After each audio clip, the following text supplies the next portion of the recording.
Welcome to 1943's Tips and Strategies Part 1. In this video we're going to be dealing primarily with each soldier class. The very first thing I recommend to anybody is to run through the tutorial.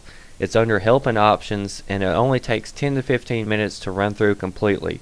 You'll have a greater understanding of the game and all that's built into it by running through this tutorial. It's a great opportunity to learn one of the maps, Wake Island, and to play with all the toys that are in the game, because you can drive and play with any soldier class, any vehicle that's in the game on this tutorial. Another thing that you want to do is, when you get into the game, is deal with your settings.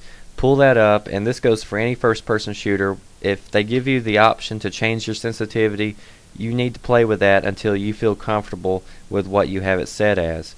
For instance, I have my sensitivity turned up to the max. This allows me to turn quickly when being attacked from behind, and also if I'm trying to scope somebody who's moving in front of me, I can keep up with them faster. As you see here, the video on the left demonstrates the sensitivity set to medium, and the video on the right shows sensitivity set to high, and you'll see how much faster you can keep up with a moving target. So after you've run through the tutorial, now you need to understand each soldier class and their pros and cons. We're going to begin by taking a look at the Rifleman, and in my opinion the Rifleman is probably the most powerful class. The rifle itself is very strong, accurate, and can kill short, medium, or long range. The Rifleman's secondary weapon is the grenade launcher, and it's extremely powerful. It's great for blowing holes through walls, killing infantry. It can destroy tanks, jeeps, planes, anything. It has a good range on it, and it's extremely powerful. Some of the cons to using the Rifleman class are you don't have a lot of shots with your rifle, so you need to make sure every time you pull the trigger that you're making sure that each shot counts. So you have to be very conservative with your shots. A good tip for using the Rifleman class is that if you're shooting at somebody with your rifle and you run out of bullets, instead of waiting for your rifle to reload, go ahead and pull out your grenade launcher and try to finish off your enemy that way. The next class we will discuss is the infantry class, otherwise known as the engineer class. With them, they carry the submachine gun, which is a short-ranged weapon, and it's pretty weak. In my opinion, the engineer class is probably the hardest soldier class to pick up and do well at. It's pretty tough, and you want to remember, if you have any type of distance between you and your enemy, with the submachine gun you want to take short controlled bursts. Try to aim for the head, get headshots, make those bullets count, because they will run out extremely quickly. Although the engineer class is one of the hardest to pick up, it's one of the most valuable, if not the most valuable class on the game. Its secondary weapon, the rocket launcher, is extremely powerful against all types of armor. And if you're using the engineer class, I want to show you exactly how to deal with those pesky tanks, because that's one of your top roles as an engineer class, is to take out tanks. If it's at all possible, you want to move directly behind the tank in order to hit it from behind. As you see in the video, there's a great difference in the amount of damage that is done between a rocket hitting the front or the side of a tank and a rocket hitting the direct back of a tank. A rocket to the back will take out almost the entire health of a full health tank. Now if this tank had any damage to it whatsoever before then it's an automatic kill for that rocket launcher.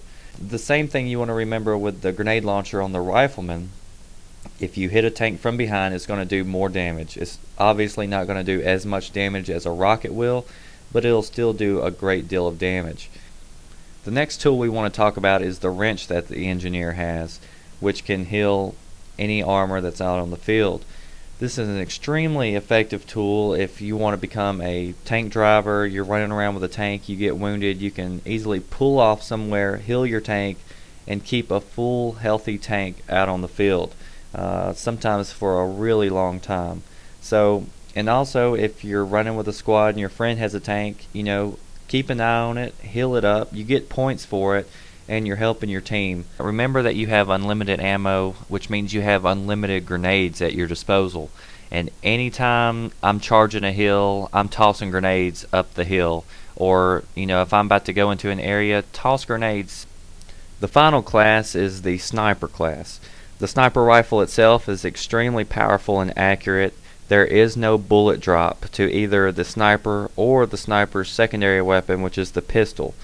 The sniper does take some time to reload, so a little trick is to pull out your pistol immediately after firing on a target. If you don't kill it, you can fire off a few shots, and sometimes you'll get lucky and get a kill that way. Sniper also has in its arsenal TNT, which it can lay out. Many snipers like to lay TNT around the flags and detonate them once an enemy comes in to try to take the flag back. Some snipers also like to try to booby trap the enemy's planes, tanks, jeeps, whatever. A good sniper that's spotting for their team can be invaluable. If you zoom in on a target, more times than not, it'll actually spot that target for a few seconds, and your friendlies on the ground will have, a clear indicator to show them where an enemy is and what's either coming to them or what they're going to encounter if they keep on continuing down the path they are. So snipers are very valuable. They're not very valuable if they're off doing their own thing, trying to rack up their own kills, but as a team player, they can be very effective on the ground. One little thing that I'll show you, in Battlefield you can parachute on any building, or there's many different ways you can hide in the game in many different places. But one thing that I haven't seen people talk about is really how you can hop on top of bushes, and many people aren't going to look there.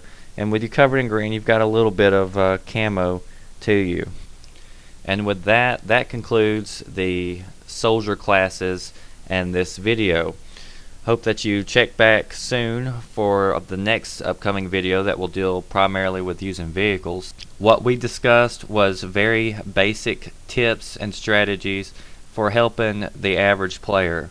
If you're ready to go to the next level and you're looking for a deeper understanding of gameplay tactics and strategies with playing with a squad, there's nothing like playing with a great squad and a great group of guys that know what they're doing. If you don't have that and you're looking for it, I highly recommend that you check out Tactical Warfare. They have a ever-growing group over there that's full of great leaders, teachers, and teammates that are willing to help you out and to fight alongside you.